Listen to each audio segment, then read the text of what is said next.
தென்னிந்தியால பெரிய வெற்றின்னு நான் சொல்ல மாட்டேன். என்ன காரணம்னா, இப்போ சந்திரபாபு நாயுடு ஒரு 8 மாசமா அவர் டெல்லிக்கு படையெடுத்துட்டு இருந்தாருங்க. மோடிய பார்த்து என்டிஏல எப்படியாவது எனக்கு ஒரு கொஞ்சம் போல உட்கார்றதுக்கு அந்த பெஞ்சில உட்கார ஓரத்துல இடம் கொடுங்கன்னு தான் கேட்டுட்டு இருந்தாரு. பிரதமர் அலுவலகம் அவர் பார்க்கவே மறுத்தது.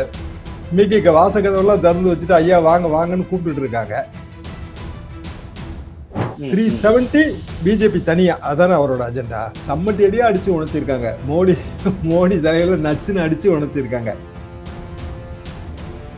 இதை எப்படி சார் புரிஞ்சுக்கிறது? நார்த் இந்தியா ஏன் பிஜேபியை விட்டாங்க? அதுக்கான காரணம் 2 எருமையில ஒரு எருமை ஓட்டிட்டு போயிருவாங்கன்னு மோடி சொன்னார்ல, அந்த தொகுதியில் தான் காங்கிரஸ் வெற்றி. அப்போ 2 எருமை கதை எடுபடலன்னு அர்த்தம். இன்றைய தேதி வரைக்கும் ஆர்எஸ்எஸ் இருந்து எந்த கமெண்ட்டும் வரலையே தேர்தல் முடிவுகளை பத்தி. இந்த ஆட்டோகிராசி அவங்க விரும்பல. எல்லாமே மோடி தான், எல்லாமே அமித்ஷா தான் அப்படிங்கிற அந்த பாயிண்ட் ஆர்எஸ்எஸ் விரும்பல. நிதிஷ்குமார் நிர்பந்த குமாருங்க, அதை மறந்துடாதீங்க. ஏன்னா அவர் பையனோட டாமினேஷன் வருது இல்லைங்க. பீகார் வந்து ஒரு விசித்திரமான மாநிலங்க. என்னென்ன விஷயங்கள் பிஜேபி கவனிக்க தவறுனாங்க சார் இந்த எலெக்ஷனை பொறுத்த வரைக்கும்? அவங்களோட ஓவர் கான்பிடண்டா, இல்ல ஆட்சி மீதான ஒரு ஆன்டி இன்கம்பன்சியா, இல்ல மோடி பாப்புலாரிட்டி அப்படின்றத அங்க இருக்க நார்த் இந்தியன் பீப்புள் வந்து விரும்பலையா? இப்ப பிஜேபி பில்டப் பண்ண பொலிட்டிக்கல் நேரேட்டிவ் எல்லாம் என்ன அப்படின்னா, ராமருக்கு கோயில் 370 ரத்து, இது மாதிரி ஐந்துத்துவா, சுப்ரீமசி ஆஃப் இந்துவிசம், இந்துக்களை 2ஆம் தர குடிமக்களாக நடத்துறது, இந்தியா முழுவதுமே எடுபடல. வட இந்தியாவில் குறிப்பா எடுபடல. காரணம் வறுமை. இப்போ ஆந்திராவுக்கு சிறப்பு அந்தஸ்து கொடுத்தாகணும். என்னன்னா அவங்க ஹைதராபாத் தலைநகர் கிடையாது. அப்ப எப்படி ஆந்திராவுக்கு மட்டும் கூடுதல் பணம் ஒதுக்குனீங்க அப்படிங்கிற கேள்வி வரும். இல்ல ஆந்திராவுக்கு ஒரு சிறப்பு அந்தஸ்து பீகாருக்கு கொடுத்த மாதிரி இந்த மாதிரி ஏதோ ஒண்ணு சொல்லி ஆகணும். அப்படி சொன்னாலே என்டிஏ வீக் ஆகும். ஆனா நடத்துறாங்கன்னு தெரியும்ல, எல்லாருக்கும் தெரியும். அது போல அழிச்சிருவாங்கல்ல, கூட்டணி கட்சியை வந்து உள்ள இழுத்து அழிச்சிருவாங்க. அதிமுக என்ன நிலைமையில இருக்குங்க? பிஜேபியோட நீங்க உறவு வச்சுக்கிடணும் அப்படின்னா அது ரொம்ப ஆபத்து நிறைந்த உறவு. எந்திரிக்க முடியல. இந்தியா முழுவதுக்கும் தெரிந்த விஷயங்க அது. சார், இந்த ஒரு தேர்தல் மூலியமா மக்கள் வந்து என்ன பாடத்தை சார் என்டிஏ கூட்டணிக்கும் இந்தியா கூட்டணிக்கும் சொல்லி? பொலிட்டிக்கல் அரகன்ஸ் கூடாதுங்கிறது தாங்க பாடம்னு நான் நினைக்கிறேன். இப்ப என்ன வேணாலும் நடக்கலாம் அப்படின்ற ஒரு களத்தில் அரசியல் இருக்கா சார்? கண்டிப்பா இருக்கு. ஆனா அது நல்லது இல்லைங்கிறது தான்.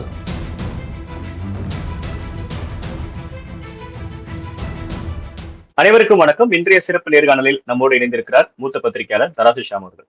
சார் வணக்கம். வணக்கம், எப்படி இருக்கீங்க? ரொம்ப நல்லா இருக்கேன் சார். ரொம்ப மகிழ்ச்சியா இருப்பீங்க போல ரிசல்ட் பார்த்துட்டு. இல்ல, நம்ம அதாவது கணிப்பு சரியான மகிழ்ச்சி, கணிப்பு சரியாகலைன்னா கொஞ்சம் வருத்தமா இருக்கும். 220 to 240 என்னோட கணிப்பு பாரதிய ஜனதாக்கு அதுதான். பாரதிய ஜனதா தனிப்பெரும் கட்சியா வருங்கிறதும் அது எதிர்பார்த்ததுதான். அது சரியா. யாருக்கு வெற்றிகரமான தோல்வி சார்? 2 தரப்புமே வந்து வெற்றின்னு சொல்லுது. பிஜேபி வந்து வெற்றி, ஆனா வந்து அது ஒரு வகையில பார்த்தா தோல்வி மனப்பான்மையில இருக்காங்க. இந்தியா கூட்டணிக்கு தோல்விதான், ஆனா வெற்றி மனப்பான்மையில இருக்காங்க. ஒரு விசித்திரமான ஒரு தீர்ப்பு தான். நான் 45 இயர்ஸ்ல இது மாதிரி பார்த்தது இல்லை. அதாவது யூபி எல்லாம் வரும்போது கூட்டணி ஆட்சி தான் அப்படிங்கறதுலாம் நமக்கு தெரியும். அதே மாதிரி வாஜ்பாய் தலைமையிலே அது கூட்டணி ஆட்சி தாங்கிறது முதல்ல எல்லாமே தெளிவு. ஸோ எவ்வளவு கூட்டணிக்குள்ள எவ்வளவு வரும், அதுல பிஜேபி 180 வரும், 200 வரும், இந்த மாதிரி கணக்கு தான். இந்த முறை வந்து மோடி செட் பண்ண அஜெண்டா வந்து 400 இல்லையா? 370 பிஜேபி தனியா அதானே அவரோட அஜெண்டா. ஆர்டிகல் 370 ரத்து, அதனால 370 அப்படிதான் அவர் சொல்லிட்டு இருந்தாரு. 370 வராதுன்னு முதல்ல இருந்தே ஓரளவுக்கு அதெல்லாம் யூகிச்ச விஷயம்தான். காங்கிரஸ் வந்து இந்த மத்திய பிரதேசத்துல பெர்ஃபார்ம் பண்ண முடியல. அது பிராக்டிகலி வந்து அது இந்துத்துவ மாநிலம் தாங்க. 97% இந்துஸ். காங்கிரஸ் பிஜேபி 2 தான். 280 தொகுதிகள்ல காங்கிரஸ் பிஜேபி நேரடி மோதல்ல 180 என்னமோ பிஜேபி தான் ஜெயிச்சிருக்கு. என்ன சிம்பிள் ரீசன்னா, இப்ப மத்திய பிரதேச இந்துத்துவ மாநிலம், பிஜேபி காங்கிரஸும் மோதுது. 2 கடையில 3% 4% தான் வித்தியாசம் இருக்கு ஓட்டு. ஆனா எல்லா சீட்டும் அவங்களுக்கு போயிருது இல்லையா? இது வந்து நம்மளோட சிஸ்டத்துல இருக்கிற ஒரு பெரிய விஷயம். சார், குறிப்பா நேற்று தேர்தலை பொறுத்த வரைக்கும் நிறைய பேர் கவனிக்கக்கூடிய ஒரு விஷயமா மாறிக்கிறது என்ன அப்படின்னா, பொதுவா வந்து வட இந்தியால வந்து பிஜேபிக்கு வந்து ரொம்ப ஸ்ட்ராங் ஹோல்டு இருக்கக்கூடிய ஏரியா. அங்க வந்து அவங்க வெற்றி பெற்றுவாங்க. தென் இந்தியாவில கொஞ்சம் கஷ்டம் அப்படின்னு பேசினாங்க. ஆனா சர்ப்ரைசிங்கா கேரளால ஒரு சீட் வந்திருக்கு, கர்நாடகால ஓரளவுக்கு வெற்றி பெற்றிருக்காங்க. இதெல்லாம் பாக்குறப்ப ஆனா ஊபியில அப்படியே ஒரு சரிவு வந்து பிஜேபி கண்டிருக்காங்க. அங்க ஓரளவுக்கு காங்கிரஸ்க்கான அங்க கூட்டணி இருந்த சமாஜ்வாதி ஓரளவுக்கு வெற்றி பெற்றிருக்காங்க. இதை எப்படி சார் புரிஞ்சுக்கிறது? நார்த் இந்தியா ஏன் பிஜேபியை விட்டாங்க? அதுக்கான காரணம் என்ன? இல்ல இந்த கேரளா ஒரு வெற்றிங்கிறது அது அப்படின்னா குஜராத்ல ஒரு வெற்றி காங்கிரஸ். அப்போ குஜராத்தை காங்கிரஸ் பிடிச்சிருமா நாளைக்கு? இன்னும் சொல்ல போனா 2 எருமையில ஒரு எருமை ஓட்டிட்டு போயிருவாங்கன்னு மோடி சொன்னார்ல, அந்த தொகுதியில் தான் காங்கிரஸ் வெற்றி. அப்போ 2 எருமை கதை எடுபடலன்னு தானே அர்த்தம். சோ இந்த ஒரு வெற்றியை வச்சாலும் சொல்ல முடியாது. 96ல வந்து ஒரே ஒரு வெற்றிங்க பாரதிய ஜனதா. இங்க வேலாயுத நாயர் இப்பதான் மறைந்தார், எனக்கு நல்ல நண்பர். பெரிய 96ல யாரு தெய்வம் இல்லாம நாங்க ஒரு வெற்றி அப்படின்னு பிஜேபி கொண்டாடிச்சு. இன்னைய தேதிக்கு எத்தனை வருஷம் ஆகி போச்சு? 30 வருஷம் ஆகி போகுது. 28 வருஷம் முடிஞ்சு போச்சு. என்ன பெரிய அளவுக்கு வளர்ந்துட்டாங்க அப்படி நம்ம சொல்ல முடியாது. ஒரு பார்ட்டி வந்து அந்த மிஷினரியை பில்டப் பண்ணணும். நார்த் இந்தியாவில் பிஜேபி மிஷினரி நல்ல ஸ்ட்ராங்கா இருக்கு, அதுல எல்லாம் மாற்று கருத்தே கிடையாது. எலெக்ஷன் மிஷினரிங்கிறது பூத் லெவல் கமிட்டி தான். பூத் லெவல் கமிட்டி இல்லாமலாம் ஜெயிக்கவே முடியாது. இப்ப அண்ணாமலை வந்து பெரிய அளவுக்கு பேசப்பட்டார். வெற்றி ஏன் அடைய முடியலன்னா அந்த லாஸ்ட் மைல் கனெக்டிவிட்டி இல்ல. எல்லா பூத்லயும் நமக்கு ஆள் இருக்கணும், எல்லா பூத்லயும் அவன் வாக்காளரை திரட்டிட்டு வரணும். இந்த வாட்டி ஆர்எஸ்எஸ் வந்து வட இந்தியால பெரும்பாலும் வந்து வேலை பார்க்கல. இன்றைய தேதி வரைக்கும் ஆர்எஸ்எஸ் இருந்து எந்த கமெண்ட்டும் வரலையே இந்த தேர்தல் முடிவுகளை பத்தி. அவங்க வந்து வேலை பார்க்கல. என்னன்னா இந்த ஆட்டோகிராசி அவங்க விரும்பல. அவங்க தனிநபர் துதி எப்போதுமே ஆர்எஸ்எஸ் எதிர்ப்பு அதுக்கு. சோ எல்லாமே மோடி தான், எல்லாமே அமித்ஷா தான் அப்படிங்கிற அந்த பாயிண்ட ஆர்எஸ்எஸ் விரும்பல. அவங்க சைலண்டா இருந்தாங்க. வட இந்தியால வந்து பெரிய அளவுக்கு பிஜேபி வந்து எதிர்பார்த்த வெற்றிகளை பெற முடியாம போனதுக்கு அது ஒரு முக்கிய காரணம். தென்னிந்தியால பெரிய வெற்றின்னு நான் சொல்ல மாட்டேன். என்ன காரணம்னா இப்போ சந்திரபாபு நாயுடு ஒரு 8 மாசமா அவர் டெல்லிக்கு படையெடுத்துட்டு இருந்தாருங்க. குதிரைப்படை காலாட்படை எல்லாம் திரட்டிட்டு போனாரு. மோடியை பார்த்து என்டிஏல எப்படியாவது எனக்கு ஒரு கொஞ்சம் போல உட்கார்றதுக்கு அந்த பெஞ்சில் உட்கார ஓரத்துல இடம் கொடுங்கன்னு தான் கேட்டுட்டு இருந்தாரு. பிரதமர் அலுவலகம் அவர் பார்க்கவே மறுத்துது.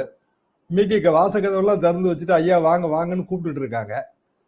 வயசு 74 வயசுல வந்து சந்திரபாபு நாயுடு அவரோட சொந்த முயற்சியில தான் அந்த ஆந்திர வெற்றி.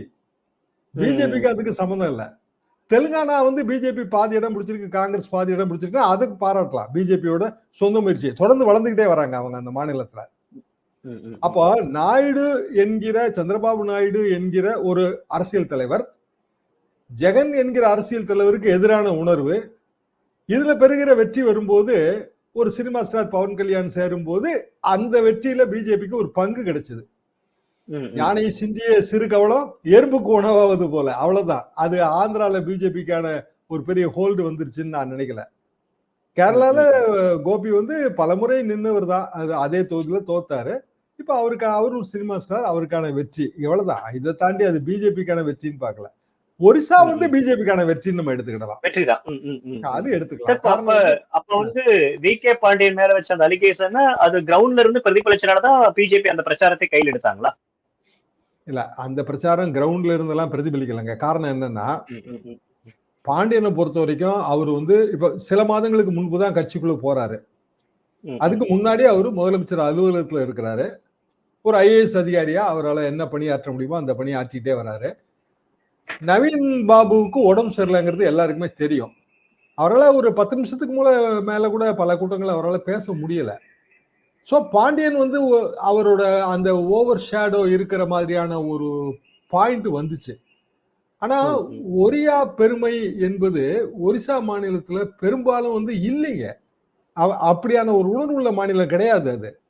அது இன்னும் சொல்ல போனால் நீங்க பௌத்த மதமே எங்க இருந்து வருதுங்க? ஒரிசால தானே வருது. கலிங்க போர் எங்க நடந்தது? இன்றைய ஒரிசால நடந்தது. சுபாஷ் சந்திர போஸ் எங்க பிறந்தாரு? இன்றைய ஒரிசா கட்டாக்ல பிறந்தாரு. ஒரிசா வந்து இந்தியா முழுவதுக்கும் பொதுவான ஒரு மாநிலம். ஃபேமஸ் ரசகுல்லா இருக்குல்ல, கல்கத்தா ரசகுல்லா, அது ஒரிசா ரசகுல்லா. நான் ஒரிசா நிறைய டிராவல் பண்ணிருக்கேங்க என்னோட 2 நூலுக்காக.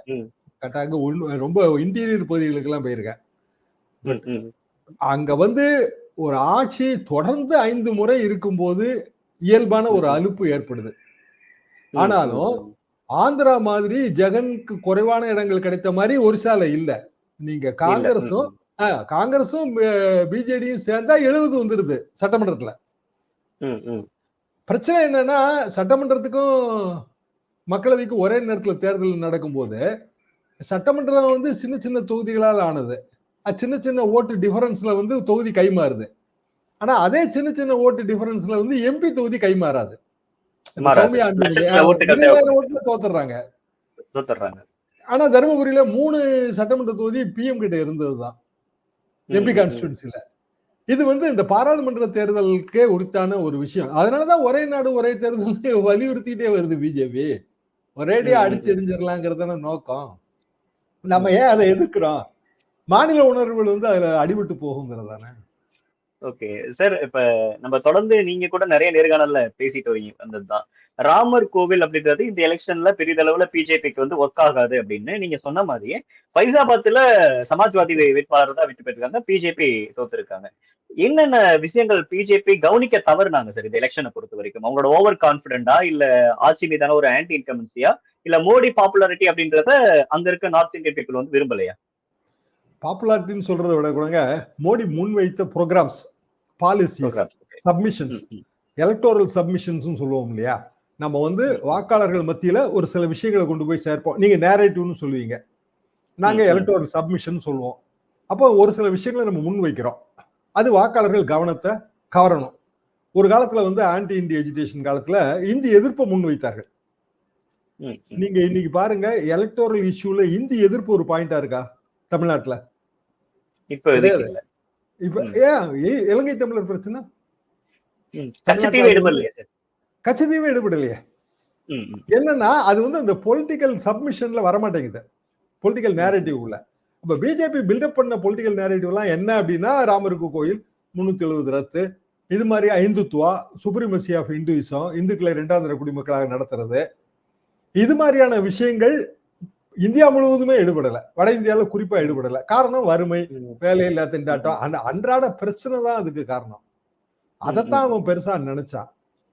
அந்த நேரேட்டிவா இல்லைன்னா மக்களோட அந்த அண்டர் கரண்டா பிஜேபி புரிஞ்சுக்கல. அதனாலதான் அந்த ராமர் கோயில் இருந்த இடத்துல அவர் ஒரு தலித் ஃபேஸ் ஆஃப் சமாஜ்வாதிங்க அந்த வெற்றி பெற்ற வேட்பாளர். ஆனா அங்க வந்து நீங்க காம்பினேஷன் பாத்தீங்கன்னா, தலித் ஓட்டு வங்கிக்கு ஈக்குவலா பிற இனத்தவர்கள் ஓபிசி ஓட்டு வங்கி இருக்கு, அதே மாதிரி வந்து முற்படுத்தப்பட்ட வகுப்பினர் ஓட்டு வங்கி இருக்கு. ஒரு தலித் வேட்பாளர் அங்க ஜெயிக்கிறதுங்கிறது ரொம்ப பெரிய ஆச்சரியம் தான். மும்முனை போட்டி. பிஎஸ்பியோட கேண்டிடேட்டும் வந்து ஒரு எக்ஸ் சிவில் சர்வெண்ட், அவருக்கும் வந்து அங்க வேல்யூ இருந்துச்சு. அப்போ இயல்பா ராமர் விட்டுருவோம், சீதைக்கு கோயில் கட்டுவோம்னு சொன்னார்ல அமித்ஷா. சீதை பிறந்த இடம் நேபாளத்துல இருக்குன்னு ஒரு சர்ச்சை இருக்குங்க. அது மிதிலா வந்து இன்னைக்கு நேபாளத்துலதான் இருக்கு, மிதிலை நகரம். பட் இங்கேயும் ஒரு சீதைக்கு ஒரு ஜென்ம பூமியும் ஒரு கோயிலும் இருக்கு இந்தியாவிலையும். அந்த இடத்துலயும் தோத்துருச்சா பிஜேபி அந்த தொகுதியிலையும்? சார், இந்த ஒரு தேர்தல் மூலியமா மக்கள் வந்து என்ன பாடத்தை சார் என்டிஏ கூட்டணிக்கும் இந்தியா கூட்டணிக்கும் சொல்லியிருக்காங்க? பொலிட்டிக்கல் அரகன்ஸ் கூடாதுங்கிறது தாங்க பாடம்னு நான் நினைக்கிறேன். காங்கிரஸ் கட்சிக்கும் பொலிட்டிக்கல் அரகன்ஸ் முன்னாடி இருந்தது. எங்க காலகட்டத்துல நாங்க நிறைய பார்த்துருக்கோம். நான் காங்கிரஸ் எதிர்ப்பாளர்கள் தானே காலேஜ் டேஸ்ல. 67 எப்படி காங்கிரஸ் தோத்துது? ஒரு பொலிட்டிக்கல் அரகன்ஸுங்க அது.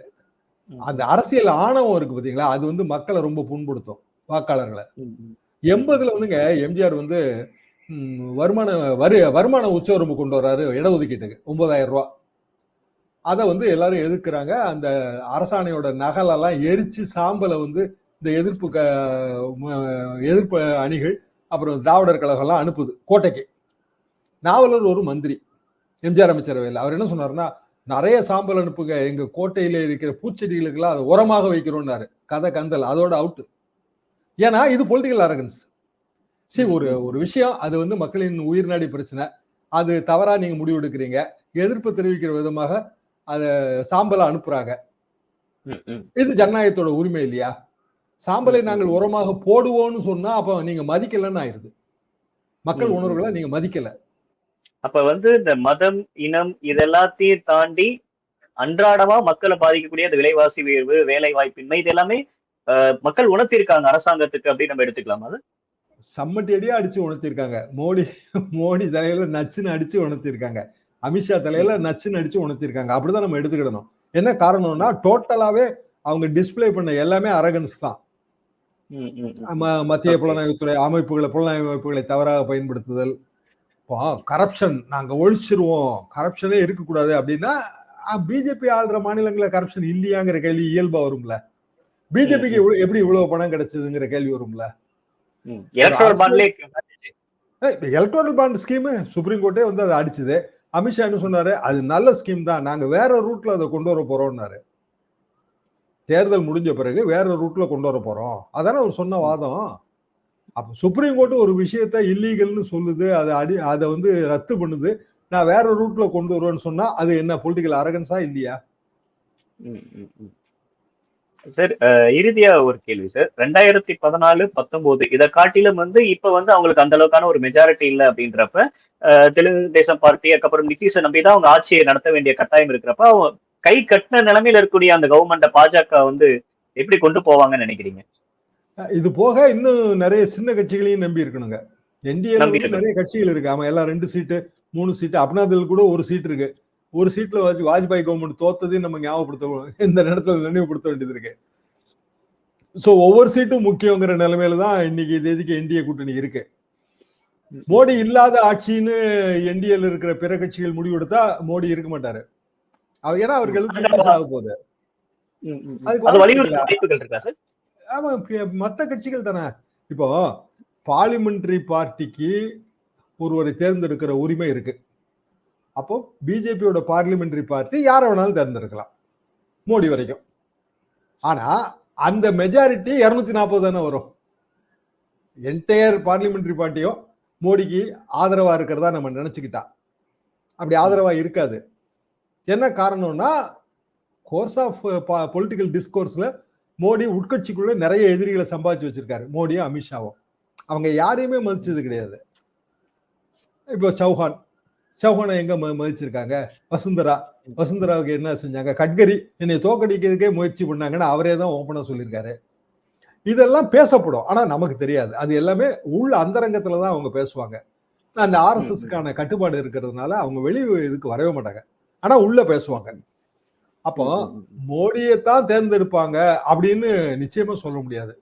அப்படியே தேர்ந்தெடுத்தாலும் மோடிக்கு நிறைய கட்டுப்பாடுகள் விதிக்கப்படும்.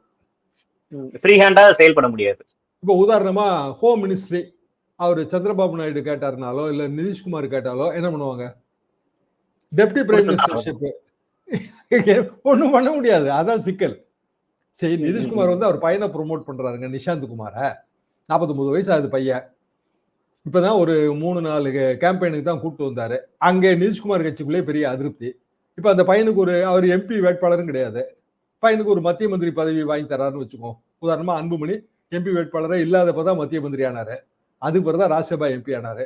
சேம் ரூட்ல என் பையனுக்கு ஒரு பதவி கொடுங்க, எனக்கு 73 வயசு ஆகி போச்சு, பாலிடிக்ஸ்ல இருந்து ஓய்வு பெற வேண்டிய காலம் வந்துருச்சு அப்படின்னு பையனுக்கு ஒரு மத்திய மந்திரி பதவி வாங்கி கொடுத்தா நிதிஷ்குமார் கட்சி உடையும். நம்மளோட கட்சி தாவல் தடை சட்டம் உங்களுக்கு தெரியுமில்ல. நீங்க பதவி பிரமாணம் எடுத்த பிறகுதான், எம்பியா பதவி பிரமாணம் எடுத்த பிறகுதான் கட்சி தாவல் தடை சட்டம் அப்ளை ஆகும். வின்னிங் கேண்டிடேட்டா மட்டும் இருக்கும்போது அப்ளை ஆகாது. இப்ப என்ன வேணாலும் நடக்கலாம் அப்படின்ற ஒரு களத்தில் அரசியல் இருக்காது. கண்டிப்பா இருக்கு. ஆனா அது நல்லது இல்லைங்கிறது தான் பொது கருத்து. என்னன்னா அதுல நம்மளோட பைனான்சியல் மார்க்கெட் வீழ்ச்சி அடையும். ஒரு ஆட்சி வந்து, அதாவது நீங்க யூபிஏ 1 யூபிஏ 2 இல்ல வாஜ்பாய் எல்லாத்துலயும் நம்ம கூட்டணிக்கு தான் ஓட்டு போட்டோம். கூட்டணி ஒரு 300 சீட்டு 320 சீட்டு வரும்போது அதுல பிரச்சனை கிடையாது. கூட்டணிக்குள்ள புல்ஸ் அண்ட் பிரஷர் இருக்கும். திமுக வந்து அந்த மந்திரி பதவி கேட்கும், இந்த மந்திரி பதவி கேட்கும். அதே மாதிரி வேற சந்திரபாபு நாயுடு அதை கேட்பாரு இதை கேட்பாரு, அது வேற விஷயம். கூட்டணிக்குள்ள நடக்கும். இப்ப கூட்டணிக்குள்ள நடக்கிறது வெளிச்சத்துக்கு வருது. அப்போ புல்ஸ் அண்ட் பிரஷர்ஸ் ஆட்டோமேட்டிக்கா வரும். இன்னைய காலையில வரைக்கும் நிதிஷ்குமார் வாயவே திறக்கலங்க. பீகார் பிஜேபி தலைவருக்கு அவர் அப்பாயின்மெண்டே கொடுக்கல, தொங்கிட்டு கிடந்தாரு அவரு பிஜேபிக்கு பின்னாடி. இப்போ வந்து சந்திரபாபு நாயுடு பழைய வீடியோ எல்லாம் இப்ப சர்க்குலேஷனுக்கு வருது. மோடி அவர் கையை பிடிச்சி இழுக்கிற வீடியோ வருது. அப்புறம் நாயுடு வந்து இந்தியாவுக்கு எது தேவை, இந்தியாவுக்கு வந்து இந்த மாதிரி வந்து தான் தோன்றித்தனமான அரசியல் கூடாது, பொலிட்டிக்கல் அரகன்ஸ் வந்து கண்டிக்கப்பட வேண்டிய ஒண்ணு மோடியை தாக்குன்னு தாக்குறாரு. அந்த வீடியோ சர்க்குலேஷனுக்கு வருது. ரமேஷ் ஃபர்ஸ்ட் ட்வீட் போடுறாரு, ஆந்திராக்கு ஸ்பெஷல் அட்ரஸ் கொடுப்போம் அப்படின்னு. உண்மையிலேயே என்னன்னாங்க, இப்போ காஷ்மீர் 370 ரத்துக்கு சொல்லப்பட்ட காரணம் என்னன்னா, இந்தியாவில எல்லா மாநிலமும் ஒண்ணு தானே, எதுக்கு வந்து ஒரு மாநிலத்துக்கு சிறப்பு அந்தஸ்து கொடுக்கணும்? இப்போ ஆந்திராவுக்கு சிறப்பு அந்தஸ்து கொடுத்தாகணும். என்னன்னா அவங்க ஹைதராபாத் தலைநகர் கிடையாது, புது தலைநகரை அவங்க கிரியேட் பண்ணணும். அமராவதி நாயுடு காலத்துல கிரியேட் பண்ணது, ஆனா ஜெகன் வந்து அதை விட்டுட்டாரு. இப்ப திருப்பி முதல்ல இருந்தா ஆரம்பிக்கணும், 0ல இருந்தா அமராவதி ஆரம்பிக்கணும். அதுக்கு ஃபண்டிங் இல்லாம முடியாது. அப்ப சிறப்பு அந்தஸ்து வேணும். ஏன்னா அப்ப எப்படி ஆந்திராவுக்கு மட்டும் கூடுதல் பணம் ஒதுக்குனீங்க அப்படிங்கிற கேள்வி வரும். இல்ல ஆந்திராவுக்கு ஒரு சிறப்பு அந்தஸ்து பீகாருக்கு கொடுத்த மாதிரி இந்த மாதிரி ஏதோ ஒண்ணு சொல்லி ஆகணும். அப்படி சொன்னாலே என்டிஏ வீக் ஆகும். இந்த இடம் வந்து ரொம்ப கடினமான ஒரு இடம். கிராஸ் பண்றதுக்கு ரொம்ப கடினமான இடம். எல்லாம் போக நாயுடுவோட உண்மையான ப்ராப்ளம் என்னன்னா, அடுத்தது அவருக்கு நகராட்சி தேர்தல், உள்ளாட்சி தேர்தல் வரும். அதுல அவருக்கு உண்மையான போட்டியா யாரு இருப்பா? பிஜேபி தானே. ஜெகன் இருக்க மாட்டாரு. ஜெகன் தேர்ட் பிளேஸ் போயிட்டாரு. காங்கிரஸ் வந்து எங்கேயோ இருக்கு, ஜீரோ அது. இப்போ மத்தியில காங்கிரஸ்ங்கிறது 100 சீட்டு கிட்ட தான் இருக்கு. த்ரெட் கிடையாது. காங்கிரஸ் வந்து யாருக்கும் ஆபத்து சக்தி கிடையாது.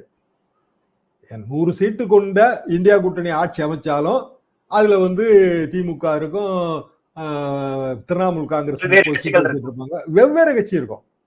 ஆனா பிஜேபி ஆட்சி அமைக்கும் போது பிஜேபி 240 சீட் இருக்கும்.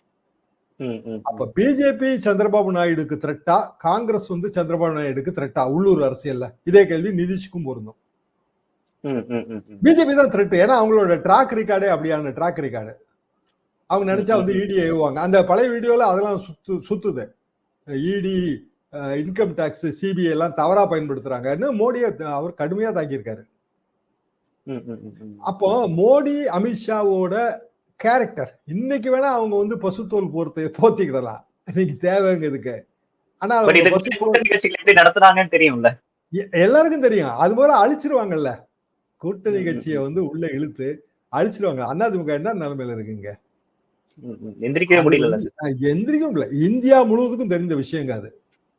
அப்ப பிஜேபியோட நீங்க உறவு வச்சுக்கிடணும் அப்படின்னா அது ரொம்ப ஆபத்து நிறைந்த உறவு. ரொம்ப ஜாக்கிரதையா ஒவ்வொரு அடியும் எடுத்து வைக்கணும். காங்கிரஸோட உறவு வச்சுக்கிட்டா அதுல ஆபத்தே கிடையாது. காரணம் அவங்களே 100 சீட் தான் இருக்காங்க. இந்தியாவா தான் இருக்குமா? நாயுடு வந்து என்ன முடிவுக்கு வர தெரியல. ஆனா இது வரைக்கும் அவர் ஓப்பனா சொல்லல. அவர் அலையன்ஸ் அப்படிங்கறத சொன்னது அவர் ஜனகல்யாணம் தான் சொல்றாரு. மணியனும் பவனைத்தான் சொல்றாரு. அவர் பவன் கல்யாணம் தான் சொல்றாரு. அவரு ஜனசேனா, அவரோட ஆபீஸ்க்கு தான் போனாரு. பிஜேபி ஆபீஸ் போவே இல்லை. லோக்கல் பிஜேபி ஆபீஸ்க்கு போவே இல்லை. அவர் ஆபீஸ்க்கு போனாரு. அவரை வந்து பாராட்டி பேசினாரு. அவருக்கு வந்து அவரை ஹக் பண்ணாரு, சால்வா அனுபவிச்சாரு. எங்க அலையன்ஸ் வந்து ஸ்ட்ராங் அலையன்ஸ் சொல்றாரு. அதாவது ஆந்திரால இவங்க 2 பேரும் அலையன்ஸ். பிஜேபி அலையன்ஸ் எந்த அளவுக்கு ஹெல்ப் பண்ணுச்சு பிஜேபியோட உள்ளூர் தலைவர்கள், அது பேச்சே இல்ல பாருங்க. நிறைய விஷயங்கள் இருக்குங்க. இன்னும் டிசைட் ஆகாத விஷயம் இருக்கு. இப்பவுமே வந்து மோடி 3.0 சொல்றதும் வந்து பொருத்தமடைத்தது இல்ல. தொடர்ந்து நிறைய விஷயங்கள் தொட்டு பேசியிருக்கீங்க சார். பட் இதுக்கப்புறம் சந்திரபாபு நாயுடோட நகர்வுகள் என்னவா இருக்கு, நிதிஷ்குமாரோட நகர்வு என்னவா இருக்கு அப்படின்றத நம்மளும் கூர்ந்து கவனிக்கணும். நிதிஷ்குமார் நிர்பந்த குமாருங்க, அதை மறந்துடாதீங்க. ஓகே, இன்னைக்கு இல்ல, எப்போதுமே அவர் என்ன நினைப்பாருன்னு அவருக்கு தெரியாது போல. ஏன்னா அவர் பையனோட டாமினேஷன் வருது இல்லைங்க. அவன் அரசியல பாப்பான்ல. 50 வயசு ஆகுது. அவர் அரசியல் அவர் பாப்பாருல்ல. பீகார் வந்து ஒரு விசித்திரமான மாநிலங்க. பயங்கரமான புல்ஸ் அண்ட் பிரஷர்ஸ் உள்ள மாநிலம். பட் இது எல்லாமே டேக்கிள் பண்ணி என்ன நடக்க போகுது அப்படின்றத இனி வரக்கூடிய நாட்கள்ல பேசலாம் சார். வாய்ப்பு கொடுத்தமைக்கு நன்றி. தேங்க்யூ.